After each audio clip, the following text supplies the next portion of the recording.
Baik Bapak Ibu, balik lagi bersama saya Pendeta Muhammad Rusdi Mono Arfa dan saya masih bersama dengan Romo Daniel. Kali ini kita akan berbicara banyak hal di sekitar iman Kristen dan ini iman yang primer. Ya, kita akan berbicara dengan Romo. Ya, Romo, gini loh. Saya dulu sebelum saya jadi Kristen, saya itu diajarkan bahwa orang Kristen itu Allahnya ada 3. Sehingga saya dengan enteng menyebut mereka kafir. Sebetulnya dasarnya itu berangkat dari Al-Quran surah kelima ya, Al-Maidah 73. Ya. Dan Al-Maidah 116. Iya, bagaimana menurut Romo hal itu? Ya, pertama harus dimengerti arti kata lakot kafaroladzina qalu innallaha huwa salisu salasatin. Ya. Nah, salisu salasatin itu sering diterjemahkan salah satu dari yang 3. Iya. Dan kalau salah satu yang dari yang 3 berarti memang ada 3, Ada 3 Allah ya? salah satu gitu. Ya. Tapi kalau kita lihat sebenarnya salisu salasatin itu artinya yang ketiga dari 3. Tetap saja sebenarnya itu dari tujuan Al-Quran itu memang ada 3 Allah. Ya. Dengan Allah itu yang nomor 3. Ada 1, 2, 3 ini Allah kalau mengikuti bahasa. Ya. Dan kelihatannya kalau kita lihat karena dalam surah yang sama ini disebutkan di dalam surah Al-Maidah ayat 116. Ingatlah ketika Allah berkata, ya Isa, apakah engkau mengatakan pada manusia, jadikanlah aku dan ibuku ilahaini sebagai 2 orang ilah min dunillah selain Allah, kan gitu. Ya. Jadi kalau gitu kalau kita simpulkan dari entah pertanyaan entah di mana Nabi Isa pernah ditanyakan oleh Allah menurut Al-Quran ini.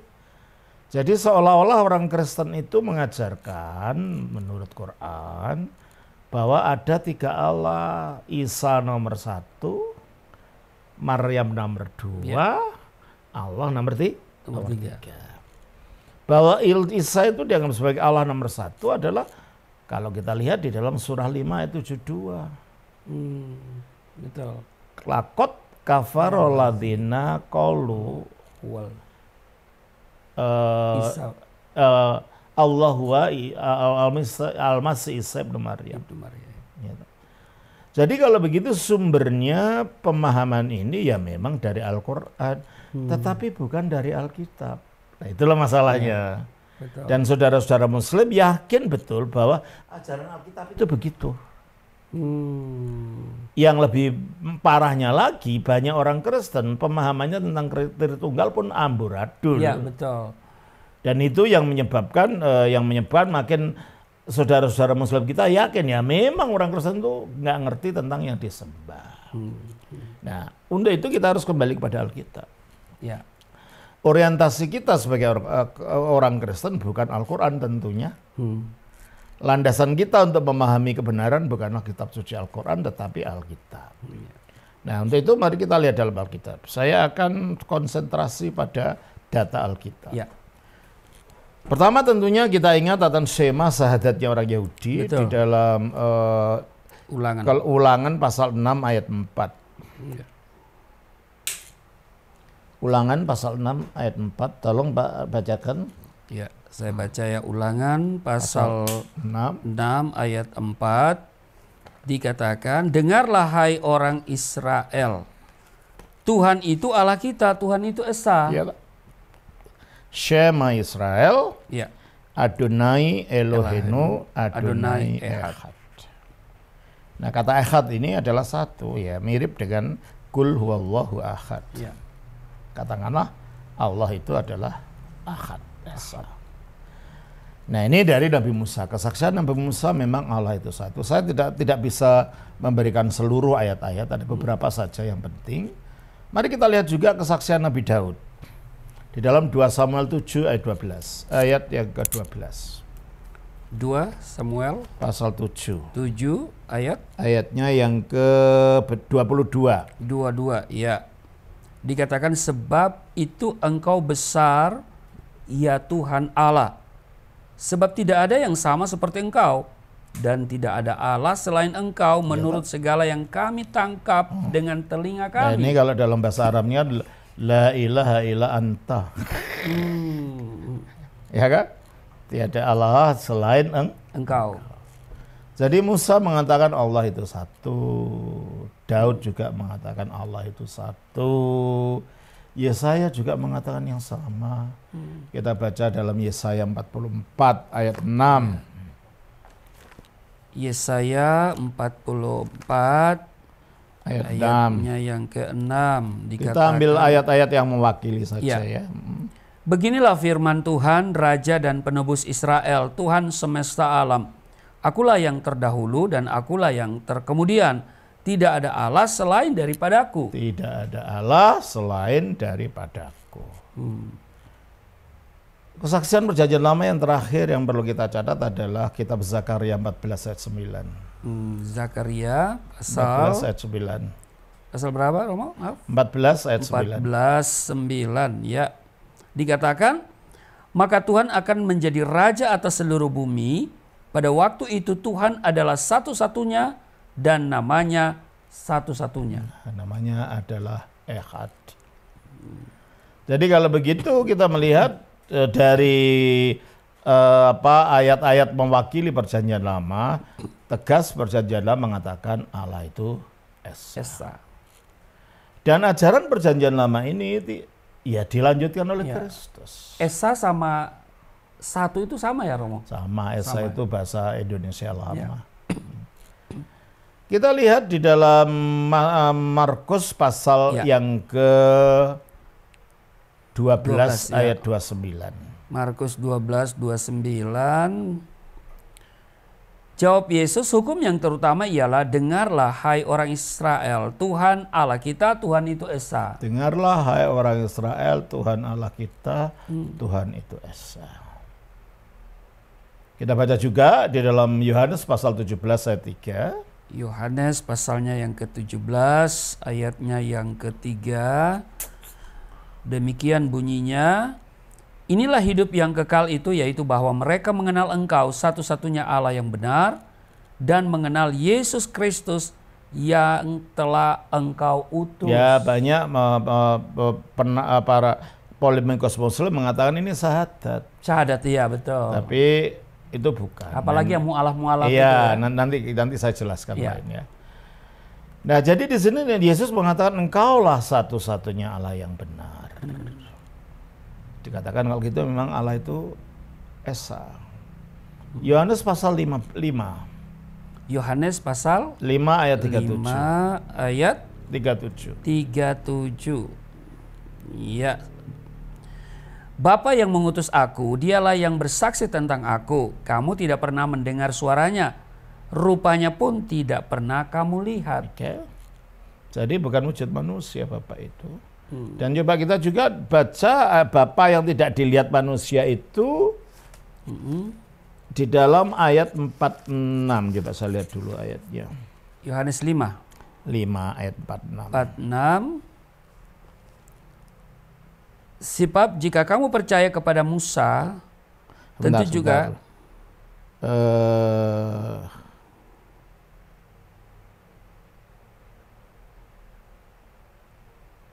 ayat 44. ayat 44, Yohanes pasal 5, 44, bagaimanakah kamu dapat percaya, kamu yang menerima hormat seorang dari yang lain, dan yang tidak mencari hormat yang datang dari Allah yang Esa. Allah yang Esa. Biasanya yang menjadi tong sampah untuk dibuangi segala macam kotoran adalah Rasul Paulus. Ya.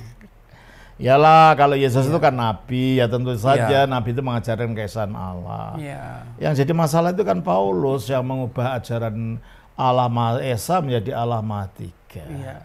Sebelum kita mengatakan iya atau tidak, mari kita lihat kesaksian Paulus sendiri. Ya, Rasul Paulus ya. Kita baca Roma pasal 3 ayat yang ke-31.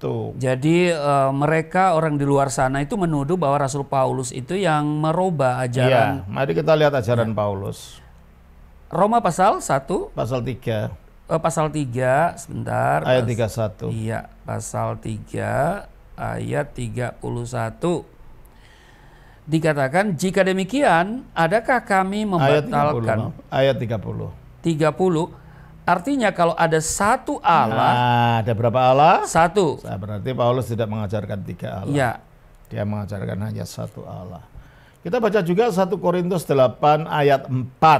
1 Korintus 8 ayat 4 dikatakan tentang hal makan daging persembahan berhala. Kita tahu tidak ada berhala di dunia, Ya, dan artinya tidak berhala ada itu karangan orang Allah. aja. Berhala itu di dunia tidak ada kenyataannya, itu aja pikiran orang, pikiran yang sesat aja Ya. diciptakan orang. Jadi tidak ada berhala di dunia ini. Terus? Dan tidak ada Allah lain daripada Allah yang esa. Nah, dan tidak ada Allah yang lain. Ya. Kecuali Allah yang esa. Ini Paulus yang ngomong. Dalam terjemahan Arab itu gimana itu ya? Aduh, saya tidak bawa itu. Ya. Kalau kita menggunakan bahasa Arabnya saudara-saudara, la ilaha illa huwa al-ahad. Ya. Ya, tak? Tidak ada ilah yang lain kecuali Dia yang satu Ya. itu. Ya, tak? Ayat 6. Dari 1 Korintus pasal 8 ayat 6. 6 ayat 6 dikatakan begini. Namun bagi kita hanya ada satu Allah. Stop, sudah. Namun bagi kita hanya ada satu Allah. saja. Ya. Ini Paulus juga yang mengatakan. Kita baca Galatia 3:20. Galatia 3 ayat 20 dikatakan, seorang pengantara bukan hanya mewakili satu orang saja, sedangkan Allah adalah satu. Allah adalah satu. Ini juga Paulus yang ngomong. Kalau Paulus yang dijadikan tong sampah tadi, Iya. ternyata tongnya bersih. Iya. Kita baca juga Efesus 4 ayat 4. Efesus pasal 4 ayat 6. Efesus pasal 4 ayat 6. Satu Allah dan Bapa dari semua. Ini Paulus juga yang mengatakan. Ya. Satu Allah, bukan dua Allah, Ya. bukan tiga Allah. Nah, penulis Alkitab yang lain Perjanjian Baru juga mengatakan yang sama. Coba kita baca Yakobus pasal 2 ayatnya 19. Ya. Yakobus pasal 2 ayat 19. ayat 19. Engkau percaya bahwa hanya ada satu Allah saja. Iya. Itu baik. Berapa Allah? Satu. Satu Allah. Terus? Tetapi setan-setan pun juga percaya. Ternyata keyakinan pada satu Allah itu juga diyakini Setan. Ya. Setan pun percaya itu. Iya, satu Allah. Yudas 1 ayat 25. Yudas 1:25 dikatakan Allah yang esa. Allah yang Esa. Jadi dari seluruh perjalanan Alkitab ini tegas diajarkan Allah itu Satu. Esa. Dan inilah yang dirumuskan dalam pengakuan iman gereja. Di dalam pengakuan iman Nikea dikatakan, aku percaya pada satu Allah. Bukan dua Allah, bukan tiga Allah. Nah sekarang, kalau Allah itu satu, Dia disebut siapa? Ya. Mari kita baca di dalam Yohanes 1:17 ayat 1 dan ayat 3. Yohanes pasal 17 pada ayat 1 dan 3. Demikianlah kata Yesus. Lalu ia menengadah ke langit dan berkata, Bapa, telah tiba saatnya. Ya. Jadi Yesus menyebut kepada siapa? Bapa. Lalu ayat 3. Inilah hidup yang kekal itu, yaitu bahwa mereka mengenal Engkau satu-satunya Allah yang benar. Stop. Jadi kalau gitu menurut kedua ayat ini, satu-satunya Allah yang benar itu siapa? Bapa. Adakah Allah disebut Bapa di dalam Islam? Tidak. Tidak. Berarti kalau gitu Allah yang benar menurut Yesus itu bukan Allah Subhanahu wa taala. Iya. Menurut Yesus adalah Bapa. Jadi Allah Subhanahu wa taala itu berbeda dengan Allah yang Iya, disembah oleh karena Abraham, bukan ya? Allah yang esa yang dimaksud Yesus itu Iya. bukan Allah Subhanahu wa taala, tetapi itu adalah Bapa. Di mana dalam Islam gelar itu ditolak karena gelar anak bagi Yesus pun ditolak. Coba kita baca. Dengan Yesus menyebut Allah itu Bapa, berarti asumsinya dia anak. Ya kan? Ya. Coba kita baca di dalam Yohanes 17 ayat 1 dan 2. Ya. Ayat 1 Dan 2. Demikian kata Yesus, lalu ia menengadah ke langit dan berkata, Bapa, telah tiba saatnya, permuliakanlah anakmu. Nah, apakah ini Allahnya Islam? Tidak. Yang ada Bapa dan anaknya ini? Tidak. Tidak. Dan itulah yang dimaksud Yesus sebagai Allah satu-satunya Allah yang benar. Benar. Makanya kalau baca tidak bisa satu ayat terus dicomot, ditafsirkan lepas dari konteksnya, tidak bisa. Yesus sedang ngomong tentang siapa? Tentang Bapa yang dirinya disapa sebagai anak. Anak yang gimana? Teruskan? Ya. Kemudian di ayat yang supaya anakmu mempermuliakan engkau. Sama Dia seperti mengatakan, Yesus disebut anakmu. Ya. Berarti Allah satu-satunya yang diyakini oleh Yesus, diajarkan oleh Yesus ini Allah yang punya anak. Iya. Dan itu dirinya. Nanti muncul lagi di luar sana, kalau Allah punya anak siapa bilangnya? Nanti. Yang penting konteksnya ini dulu. Konteksnya ini kita luruskan. Mantap ini, mantap nih. Ini bukan kaling-kaling Bapak Ibu ya. Konteksnya ini dulu. Ya. Baru disebut anakmu memuliakan engkau. Lah anakmu itu yang gimana? Ayat 2. Sama seperti engkau telah memberikan kepadanya kuasa atas segala yang hidup. Mana sih ada nabi biasa punya kuasa atas segala yang hidup? Ada? Ternyata yang disebut anak itu punya kuasa atas segala yang hidup. Ya, kita percaya kata-kata Yesus atau kata-kata orang lain. Betul. Ya kan? Ya. Oh, kamu kenal Romo Daniel? Kenal. Yang mana itu yang jual dawet bawa pohon asam itu ada? Boleh aja itu orang itu mungkin namanya Romo Daniel. Iya. Tapi bukan yang berada di bawah pohon asam jual dawet. Iya. Boleh saja kamu mengatakan Yesus itu siapa. Tapi kalau itu bukan anak Allah yang mempunyai kuasa atas segala yang hidup. Itu bukan Yesus yang dimaksud dalam Injil ini. Itu Yesus palsu itu ya? Iya. Yesus yang lain ya? Jelas ya? Ya. Jadi dalam Injil ini Yesusnya mengatakan engkau telah memberikan kepadanya kuasa atas segala yang hidup supaya dikatakan di sini ayat 2. Ya. Demikian pula ia akan memberikan hidup yang kekal kepada semua yang telah engkau berikan kepadanya. Berarti karena dia diberi hidup dari Bapa, maka dia dapat memberikan hidup kekal. Saya tanya. Bapak bisa nggak memberikan permen pada saya kalau Bapak nggak punya permen? Nggak bisa dong. Nggak bisa. Mungkinkah Yesus memberikan hidup kekal kalau dia tidak punya hidup kekal itu? Pasti tidak bisa. Tidak bisa. Dia bisa memberikan hidup kekal kalau dia itu punya kekekalan. Padahal yang kekal itu ilahi. Tidak ada yang kekal di luar Allah. Berarti kalau Yesus mampu memberikan hidup kekal, dia menyatakan dirinya sebagai ilahi. Dan hidup ini berasal dari Bapa. Berarti hidup yang ada pada Yesus itu satu dengan hidup yang ada Bapa. Ada satu hidup. Kita baca Yohanes 5 ayat 26. Yohanes pasal 5 ayat 26.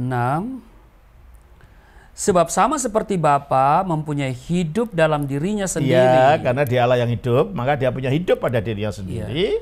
Demikian juga diberikannya anak mempunyai hidup dalam dirinya sendiri. Jadi kalau anak ini juga punya hidup, karena itu hidupnya Bapa yang diberikannya. Makanya dia juga bisa memberikan orang lain hidup itu, yaitu hidup kekal. Jadi hidup ini dari Bapa, diberikan kepada anak, anak diberikan kepada manusia.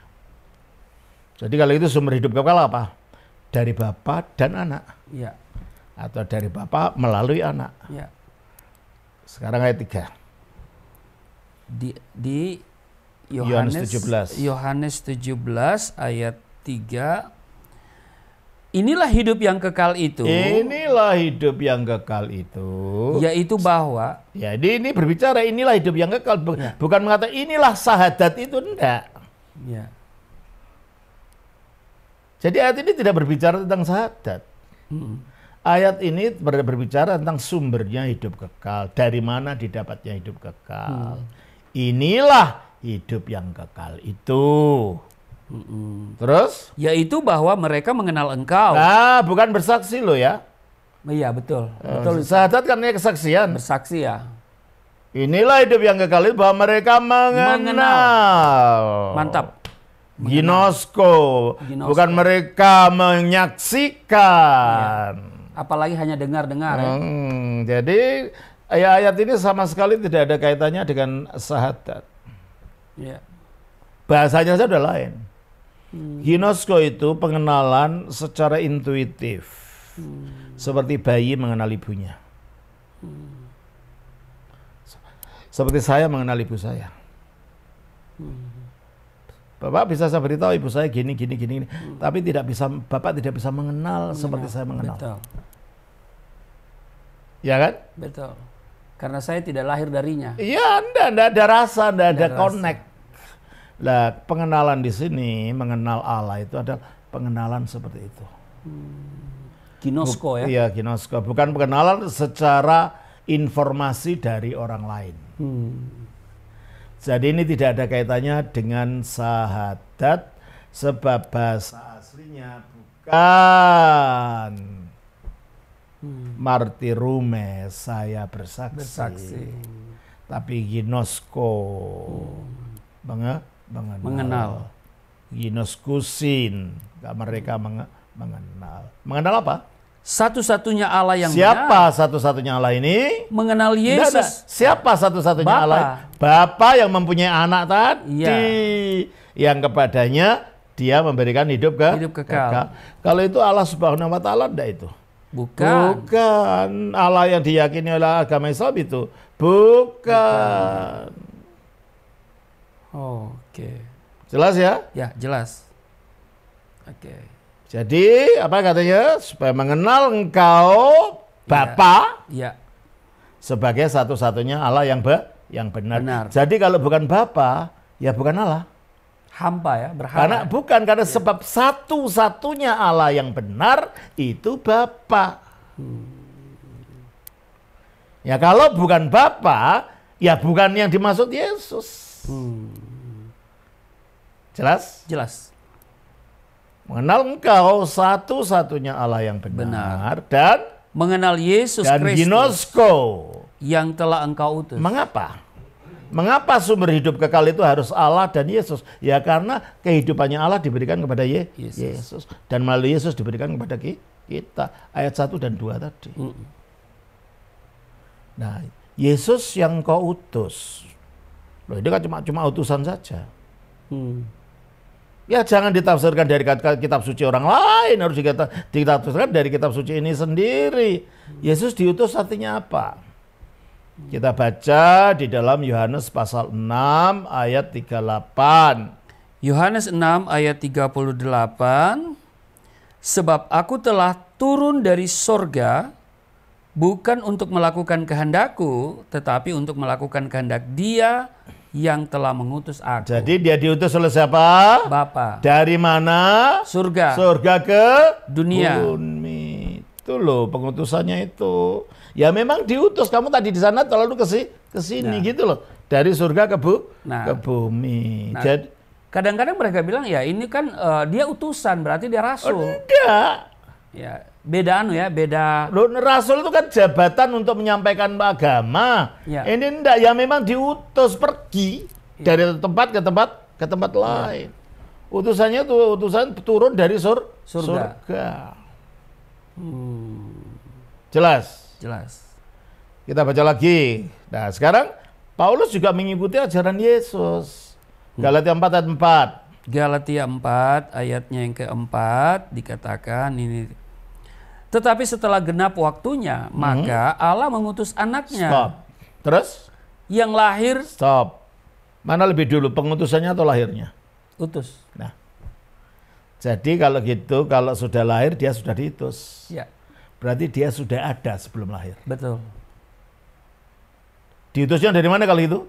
Surga. Dari surga ke bumi. Sudah berwujud manusia? Belum. Berarti ini diutus tidak ada kaitannya dengan rasul dalam pengertian yang dimaksud oleh para saudara-saudara kita. Iya. Jadi tidak ada hubungannya ya? Tidak ada hubungannya. Lalu mengaitkan bahwa Yesus itu rasul dengan mengambil ayat Alkitab dengan kata mengutus itu salah. Ya, salah mengutus alamat, asal dari mana? Dari surga ya kan? Kita baca juga Yohanes 3 ayat 3. Yohanes 3 ayatnya yang ketiga dikatakan, adakah kamu sebodoh itu? Yohanes 3 ayat 13. Yohanes ya? Sebentar. Yohanes 3 ayat 13. Ya, Yohanes pasal 3 ayat 13 dikatakan, tidak ada seorang pun yang telah naik ke surga selain daripada dia yang telah turun dari surga, yaitu Anak Manusia, Yesus Kristus. Berarti dia di bumi turun dari surga. Dan turunnya itu namanya diutus. Ya kalau bahasa Arab ya memang diutus artinya rasul. Tapi rasul bukan gelar jabatan.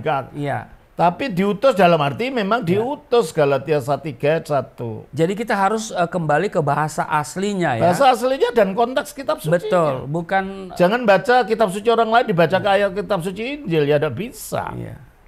Jadi kalau ada yang memaksakan ya itu anggap ya berarti keliru. Tidak cocok dengan ini. Ya. Kita baca dalam Ibrani pasal yang ketiga ayat 1. Ibrani pasalnya yang ketiga pada ayatnya yang pertama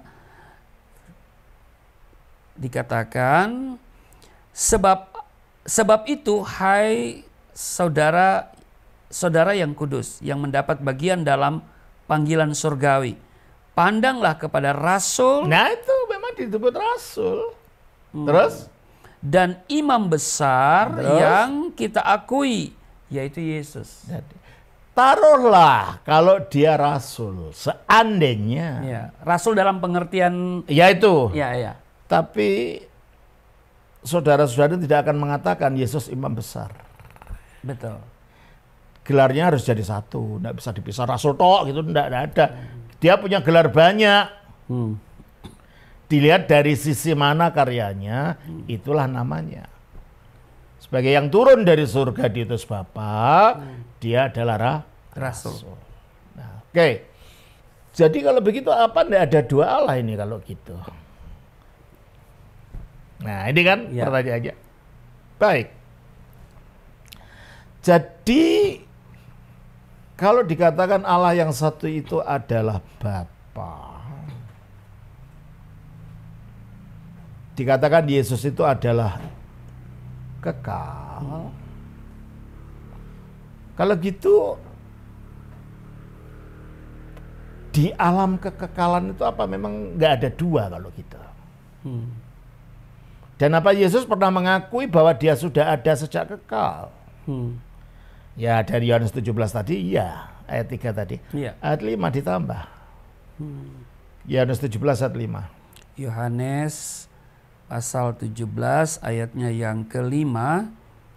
17 ayat 5 dikatakan, oleh sebab itu ya Bapa, permuliakanlah aku padamu. Permuliakanlah aku padamu sendiri dengan kemuliaan yang kumiliki di hadiratmu sebelum dunia ada. Jadi sebelum dunia ada, di mana Kristus katanya? Di hadirat Bapa. Ya. Dalam wujud apa? Wujud kemuliaan. Jelas ini? Iya. Kalau dunianya belum ada, manusia sudah ada nggak? Belum tentunya. Kalau gitu Yesus sudah berwujud manusia enggak? Belum. Ya tidak. Dia berada di hadirat Allah sejak sebelum dunia ada, bukan dalam wujud fisik, tapi dalam wujud kemuliaan. Nah, di hadirat Allah itu di mana sebenarnya? Bahasa aslinya parasoi, lingkup sekitarmu. Oke. Dia berada dalam lingkup sekitarnya. Jadi kemuliaan Allah itu adalah parasoi, apa tadi? Enggak, hadiratmu. Oh, hadirat ya. Parasoi ya. Sekitarmu, lingkup sekitarmu. Lingkup sekitar. Nah, lingkup sekitarnya Allah itu di mana? Di atasnya kah? Di bawahnya kah? Di depannya kah? Di belakangnya kah? Di kirinya kah? Atau di kanan? Di kanannya kah?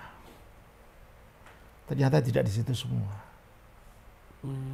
Kita baca di dalam Yohanes pasal 8 ayat 42. Yohanes 8 ayat 42. Kata Yesus kepada mereka, "Jikalau Allah adalah Bapamu, kamu akan mengasihi aku, sebab aku keluar dan datang dari Allah." Nah, kalau dia keluar dari Allah, tadinya di mananya Allah?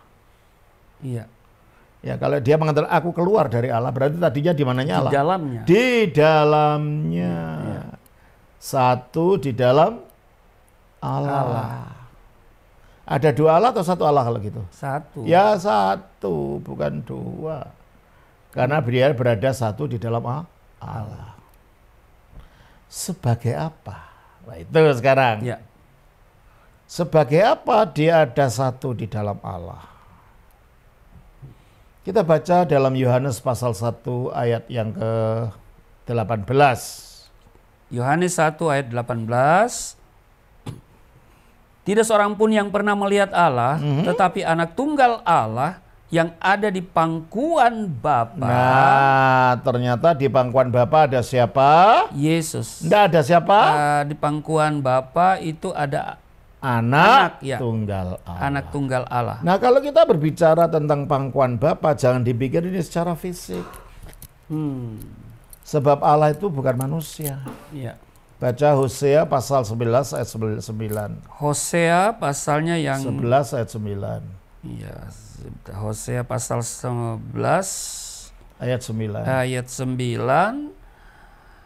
Aku tidak akan melaksanakan murkaku yang bernyala-nyala itu. Tidak akan membinasakan Efraim kembali. Sebab aku ini Allah dan bukan manusia. Nah, aku ini Allah dan bukan manusia. Karena dia bukan manusia, dia tidak punya wujud seperti manusia. Dia adalah roh, dalam arti dia adalah gaib. Ya. Nah, kalau dia itu roh dan gaib, maka kata pangkuan tadi tidak bisa dimengerti secara literal. Literal, ya.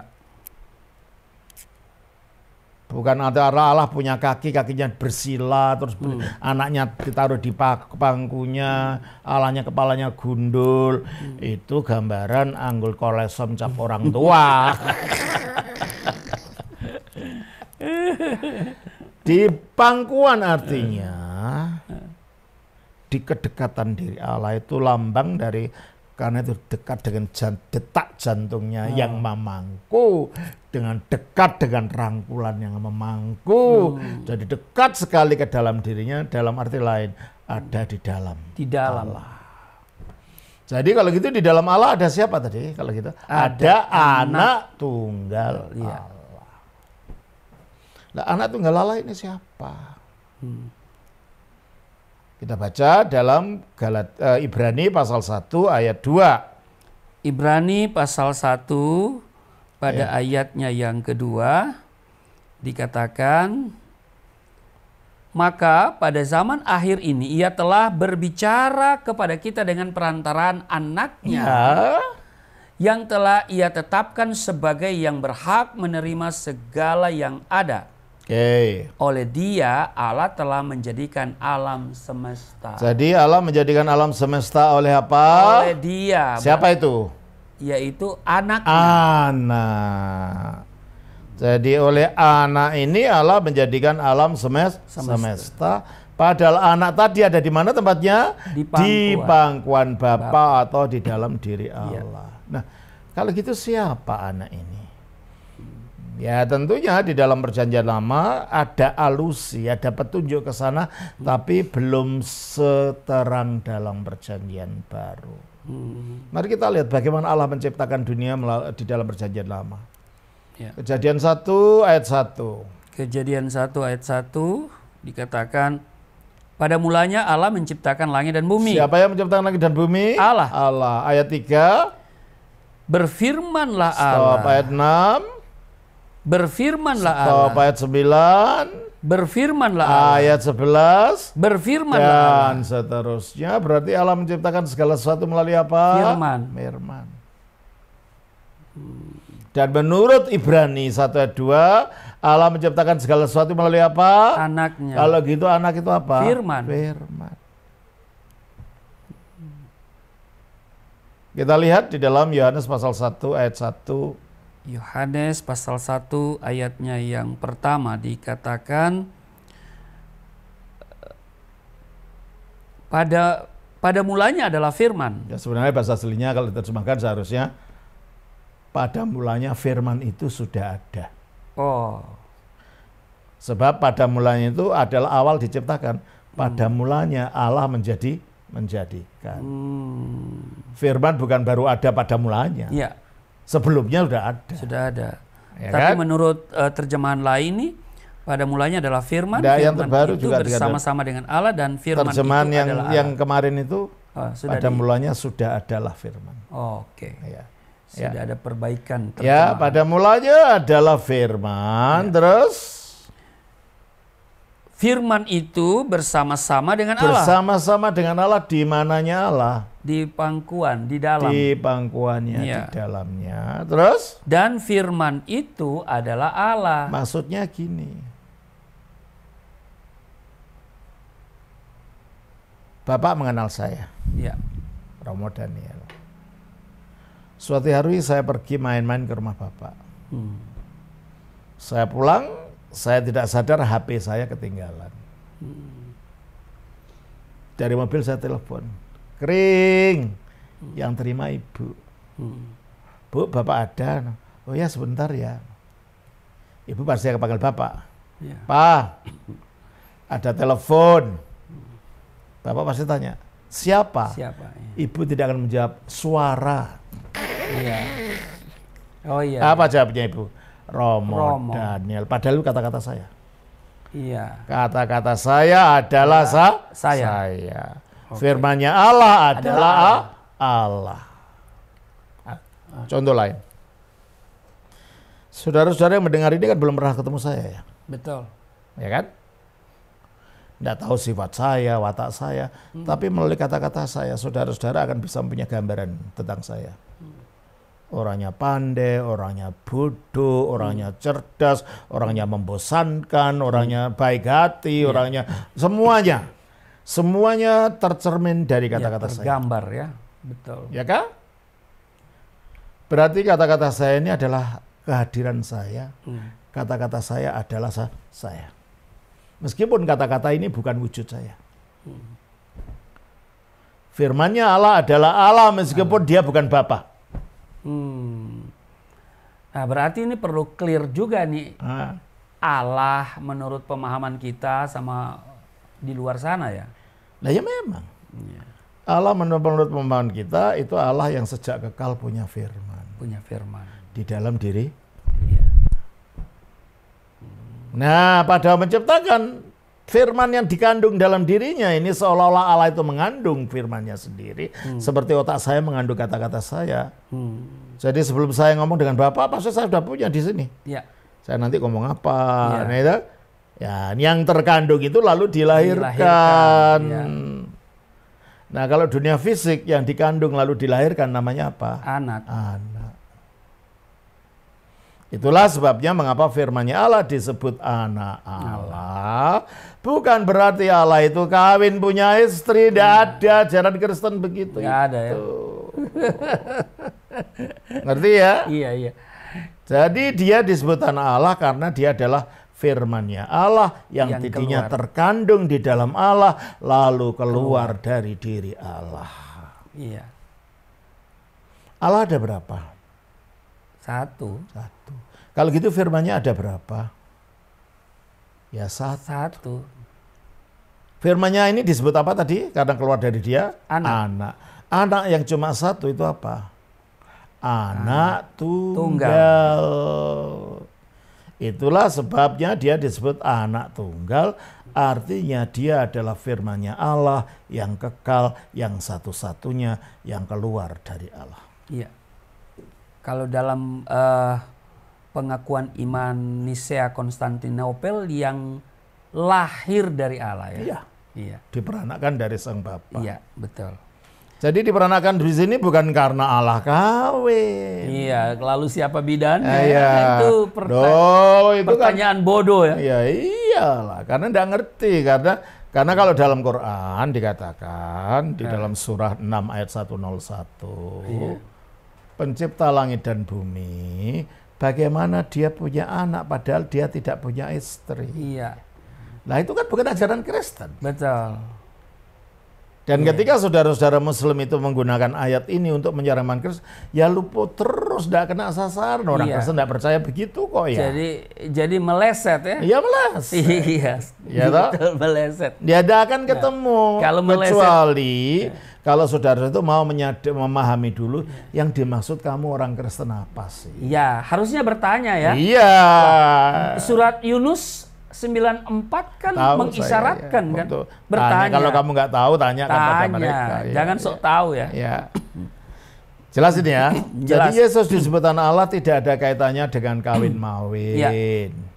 Dia sudah anak Allah sebelum ada dunia. Contohnya Allah menciptakan dunia melalui anaknya. Berarti anak Allah sudah ada sebelum ada dunia. Berarti anak Allah sudah ada sebelum ada Maria. Anak Allah sudah ada sebelum Maria melahirkan bayi.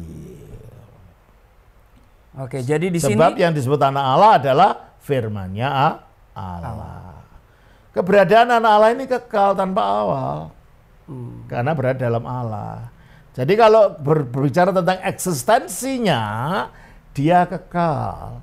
Yang dilahirkan oleh Maria itu inkarnasinya. Nah itu yang banyak orang Kristen lupa. Nah, kalau inkarnasinya baru ada ketika dilahirkan oleh Maria. Iya. Tapi eksistensinya sebagai firman Allah itu kekal. Jadi dia disebut anak Allah bukan karena lahir dari Maria tanpa bapa. Dia disebut anak Allah karena dia adalah firman-Nya Allah yang ada dalam Allah sejak kekal dan keluar dari Allah. Jadi di sini anak di sini tidak bisa kita bahasakan menurut biologi ya. Ya memang bukan. Iya. Nah, Allah kan gaib. Nah, jadi kalau kita menggunakan lam yalid walam yulad ini salah kaprah ya. Ya memang karena yang di surah Al-Ikhlas itu kan menyerang para penyembah berhala orang-orang kafir Quraisy itu kan. Bukan orang Kristen ya? Bukan, karena itu kan surah-surah awal yang diserang yang ditemui Nabi Muhammad kan bukan orang Kristen. Oke. Iya. Dan orang-orang kafir Quraisy kan dianggap Allah itu punya anak Lata, Al-Mana, Al-Uzza gitu kan. Mereka punya Allah juga banyak ya? Iya. 300 lebih kan. Nah, itu dia. Jadi harus lihat konteksnya juga gitu ya. Nah terus, jadi jelas kalau gitu, Yesus itu adalah penjelmaan dari firman-Nya Allah. Ya. Jadi dari sisi keberadaannya sebagai firman, dia satu dengan Allah dan punya sifat ilahi. Dan itu kekal. Tapi dari sisi keberadaannya setelah inkarnasi, memang dia punya awal dilahirkan melalui inkarnasinya itu karena dia menjadi manusia.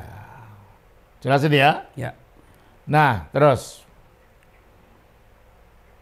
Allah yang ini Allah yang hidup. Makanya punya firman. Ya. Saya punya kata-kata karena saya hidup. Kalau saya mati ada kata-kata saya? Nggak ada. Nggak ada. Ada juga tulisan-tulisan. Iya, Allah itu Allah yang hidup dan kekal.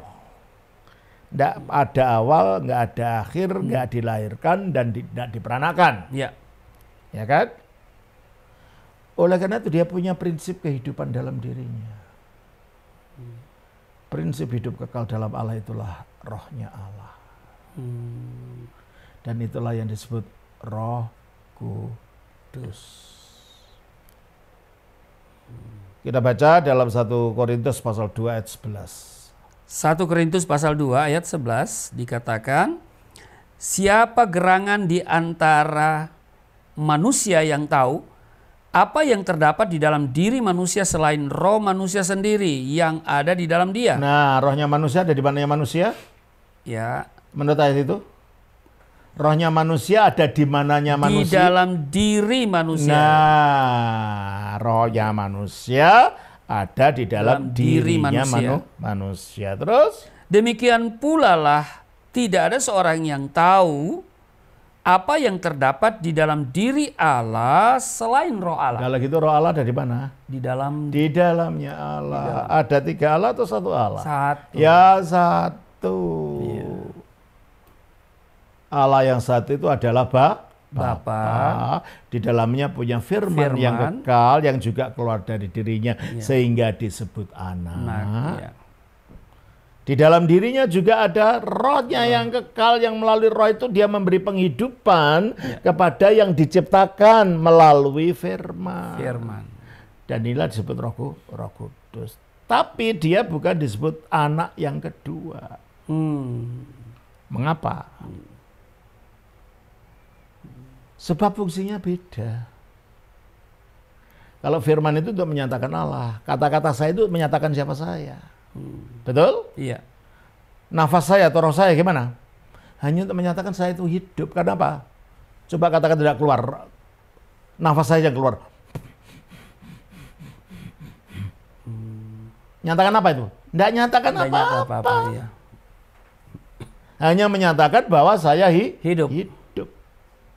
Iya. Dan ada kehidupan. Maka ini bukan gambar saya. Ya kan? Ya. Itu contoh dengan saya datang nelpon ibu tadi, setelah saya telepon saya tidak ngomong apa-apa, saya aja ibu ngomong apa sama bapak? Ada orang gila telepon tadi.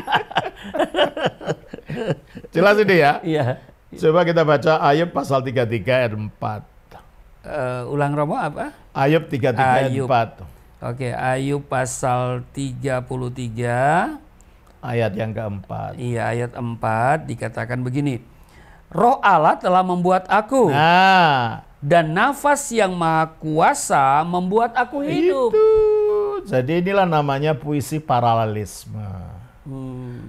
Satu kebenaran diungkapkan dengan 2 cara yang berbeda. Ya.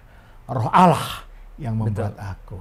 Nafas yang maha kuasa membuat aku hidup. Jadi kalau itu roh Allah itu apa? Nafasnya Allah.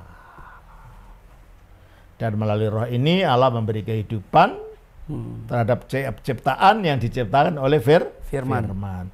Jadi Allah itu menciptakan segala sesuatu melalui firman-Nya dan rohnya. Kita baca Mazmur 33 ayat 6. Mazmur 33 ayat 6 dikatakan, oleh firman Tuhan langit telah dijadikan, oleh nafas dari mulutnya segala tentaranya. Nah, jadi langit atau alam semesta ini diciptakan oleh firman Tuhan dan segala tentara langit yaitu planet-planet, bintang-bintang dan lain-lain itu oleh nafas dari mulutnya. Jadi Tuhan menciptakan segala sesuatu itu melalui firman dan nafas. Melalui Putra dan Roh Kudus. Jadi terjadi kerjasama yang baik ya. Nah ya memang itu kalau diri kita ini, kalau saya mau menjelaskan Bapak, saya nggak mau kata-kata saya nggak mau kerjasama dengan saya gimana? Iya ya. Jadi ini tidak bisa dibedakan, tidak bisa dipisahkan, tapi bisa dibedakan. Iya. Kata-kata saya tidak bisa dibedakan dan dipisah dari saya. Betul. Tapi bisa dibedakan, kata-kata saya adalah wujudnya suara dengan intonasi tertentu yang mengandung makna. Oke. Sebab saya wujudnya adalah orang gemuk pakai jubah hitam dengan topi. Roh saya wujudnya adalah nafas yang keluar dari diri saya. Tapi nafas, kata-kata, dan saya itu satu di dalam diri saya. Nah, begitulah keadaan Allah. Dan inilah yang disebut Tritunggal. Biarpun kata-kata itu tidak ada dalam Alkitab, tapi kebenarannya ada. Kebenarannya gitu loh. ada, iya. Istilah itu tidak ada dalam. Ya sama dengan kata tauhid kan tidak ada dalam Al-Quran. Ya, betul. Ya kan? Iya. Tapi kebenaran tauhid menurut ajaran Islam kan diambil dari Quran. Ya. Tapi begini Romo, kan ini iman Kristen ini kan di abad pertama itu kan sudah ada, bahkan 325 Masehi itu kan konsili. Dan itu pun tidak berbicara tentang Tritunggal loh ya. Iya. Makanya orang keliru bahwa ajaran Tritunggal itu baru dikarang pada 325. Bukan. Merumuskan ya. Dan tahun 325 konsili Nikea, kami gereja Ortodoks tahu itu sejarah kami. Jangan dibohongi kami. Iya. Itu sejarah kami, sejarah gereja Ortodoks itu ya. Iya. Dan itu bukan baru mengangkat Yesus jadi Tuhan seperti kata Irene Handoyo. Iya. Itu salah. Itu Sebenarnya yang menjadi masalah waktu itu adalah penolakan Arius akan keilahian Yesus. Yesus itu makhluk pertama. Makhluk roh yang pertama yang diciptakan Allah. Sebelum dia turun ke bumi jadi manusia. Nah, gereja mengatakan kalau Yesus itu makhluk, kekal nggak dia? Enggak. Makhluk, namanya juga makhluk. Kalau dia tidak kekal, bagaimana dia bisa memberikan hidup kekal? Iya. Jelas. Jadi permasalahannya keselamatan, bukan Tritunggal. Oke. Dan itu bukan Yesus baru itu Yesus diangkat jadi Tuhan. Nggak ada. Orang Injil Yohanes sudah ada dulu dari itu. Itu pembodohan itu. Iya. Waduh. Tapi kok heran yang di luar sana percaya itu loh. Ya, agama itu ya sesuatu yang paling positif. Oke. Paling mudah untuk membodohi orang, tapi mudah juga untuk memintarkan orang. Tergantung di tangan siapa agama itu diberikan. Bahaya. Iya. Nah, Ya. jadi alat Tritunggal itu sudah nggak ada masalah ya. Dari abad pertama sampai kemudian nanti dikritik oleh Quran itu pada abad ke-6. Ya, dalam kritiknya juga tidak tepat sasaran. Ya, jadi kita kan Tritunggal itu kan bukan terdiri dari Isa, Allah, dan Maryam. Betul, betul. kan? Jadi setelah kita menjelaskan apa yang disampaikan yang dijelaskan oleh Romo tadi, bahwa apa yang tertulis itu bukan untuk mengkritik iman Kristen ya. Enggak. Iya, karena memang tempatnya juga berbeda Iya. ya. Iya, latar belakangnya juga berbeda. Beda. Iya. Jadi lam yalid wa lam yulad itu bukan iman Kristen yang dikritik ya, agama berhala yang ada di situ. Iya, jadi dulu memang sebelum saya jadi Kristen kan orang Kristen punya Allah 3, kok Yesus anak Allah, iya kan? Nah, tadi penjelasan Romo udah mengerti kita ya. Jadi satu penjelasan pertanyaan-pertanyaan yang banyak itu udah tertuang atau sudah masuk di dalam. Jadi kalau kita berbicara tentang kealahan Yesus, artinya dia itu firman-Nya Allah yang satu dengan Allah. Oke. Iya. Kalau kita berbicara tentang Yesus anak Allah, artinya dia firman yang tadinya terkandung lalu terlahir keluar dari dalam Allah. Itulah artinya anak Allah. Jadi Yesus itu juga Allah. Ya saya katakan tadi kan, Iya. kata-kata saya adalah saya. Betul. Maksudnya gitu. Yesus itu Allah bukan artinya dia itu Bapa, enggak. Iya. Coba kita baca di dalam doa. Makanya banyak orang Kristen yang keliru. Betul. Allah Bapa kami Tuhan Yesus, lo gimana Allah Bapa kami kok Tuhan Yesus? Iya. Allah Bapa kami, Bapa dari Tuhan Yesus, harus gitu. Jadi kalau menyebut Yesus Allah masih oke, tapi menyebut Yesus Bapa, Ya enggak, bukan. keliru ya. Gitu. Mazmur berapa? Bukan Mazmur, 2 Korintus 11 ayat 31. 2 Korintus 11 ayat 31. 11:31. Allah yaitu Bapa dari Yesus. Nah, udah, jelas kan? Ya. Kalau Allah itu Bapa dari Yesus, masa Yesus itu Bapa itu juga? Oh. Iya ya. Allah yaitu Bapa dari Yesus. Iya toh. Tuhan kita. Iya. Nah, di sini Pak Rosli Bapa dari Elim. Elim. Apa Elim bilang tuh otomatis jadi Pak Rosli juga? Enggak. Enggak lah. Itu satu. Yang kedua, kalau Yesus mengatakan dirinya keluar dari Bapa, apa dia keluar dari dirinya sendiri? Tidak. Ya enggak. Ya toh? Yang ketiga, kita baca dari Yohanes pasal 17 ayat yang ke-24. Yohanes pasal 17 ayat 24 dikatakan, Ya Bapa, aku mau supaya dimanapun aku berada, mereka juga berada bersama-sama dengan aku. Mereka yang telah Engkau berikan kepadaku, agar mereka memandang kemuliaanku yang telah Engkau berikan kepadaku. Sebab Engkau telah mengasihi aku sebelum dunia dijadikan. Engkau mengasihi aku. Mungkinkah saya mencintai diri saya sendiri? Jatuh cinta pada diri saya sendiri? Mungkin Enggak. Kecuali orang gila. Betul? Iya. Kalau Bapa itu mengasihi Yesus, mengasihi Firman, berarti Bapa dan Firman itu beda enggak? Yang mengasihi dan yang dikasihi dia beda. Betul? Betul. Dan itu terjadi sejak Kekal. Kita baca juga di dalam Yohanes pasal 14 ayat yang ke-31.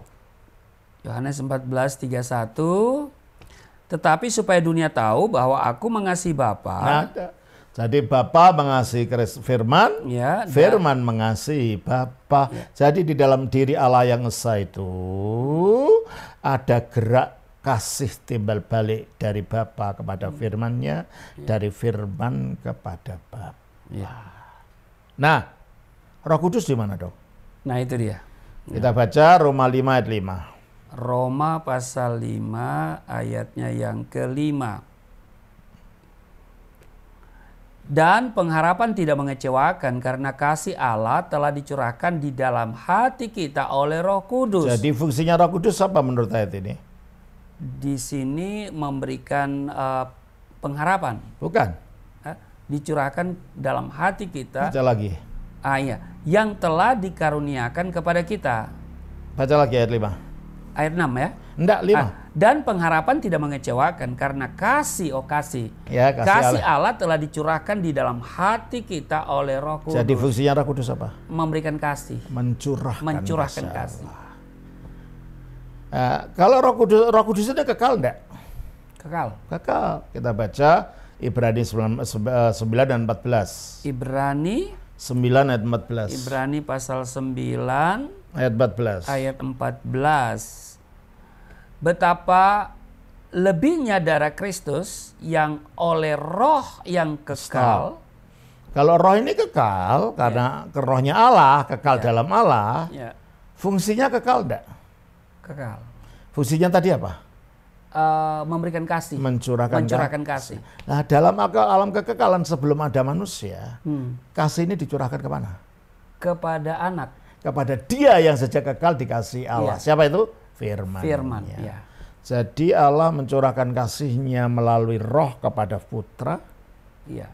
Putra memantulkan kembali kasih itu melalui Roh kepada Bapa.